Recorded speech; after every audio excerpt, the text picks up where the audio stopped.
গণতান্ত্রিক ভাবে এই আন্দোলন চালাই দিতে হবে। লাঠি হাতে নিয়ে আন্দোলন করার কথা না। সেই জবাবটা আমরা আইন শৃঙ্খলা বাহিনীর কাছে চাই যে কেন আমাদের লাঠি হাতে নিতে হলো। তো বন্ধুগণ, সবার কাছে অনুরোধ থাকবে যে আপনারা কোনো ধরনের হটকারিতা করবেন না, হটকারিতা কোনো কিছু নিয়ে আসবে না। আপনারা সুশৃঙ্খল ভাবে, প্রথম কাজ হচ্ছে আমাদের হলগুলো আমাদের নিয়ন্ত্রণে নেওয়া। হলগুলা ঐক্যবদ্ধ ভাবে আমাদের নিয়ন্ত্রণে নিতে হবে। বন্ধুগণ, আমরা আজকে বিক্ষোভ মিছিল চালিয়েছি, সমাবেশ করেছি।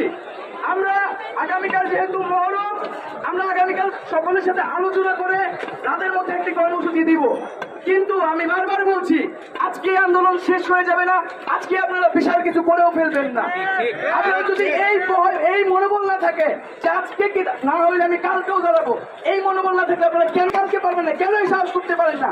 আপনি মনে করেন হলে করে চলে গেলে আপনারা পারবেন না, তাহলে এই সাহসকে আপনি কি আন্দোলন করবেন?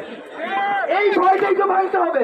সরকার বা সবাই মনে করে এরা আন্দোলন বেশি দিন করতে পারবে না, এরা আজকে রাস্তায় একটা হটকারিতা হবে এবং চলে যাবে এবং এই আন্দোলন শেষ হয়ে যাবে। আরেকটা কথা স্পষ্টভাবে বলতে চাই, এই আন্দোলনে বিভিন্ন বলা হচ্ছে সরকার বিরোধী, বিএনপি অবক্তব্য এই আন্দোলনে আসছে, এই আন্দোলনের নিয়ন্ত্রণ দিচ্ছে। আমরা স্পষ্টভাবে আগেও বলেছি, এখনো বলছি, আমরা একটা স্বতন্ত্র প্ল্যাটফর্ম থেকে, একটা নির্দলীয় জায়গা থেকে এই আন্দোলন পরিচালনা করে আসছিলাম এবং এখনো করছি। এই আন্দোলনে কারো দলীয় পরিচয় নিয়ে আসার কোনো ধরনের সুযোগ নাই।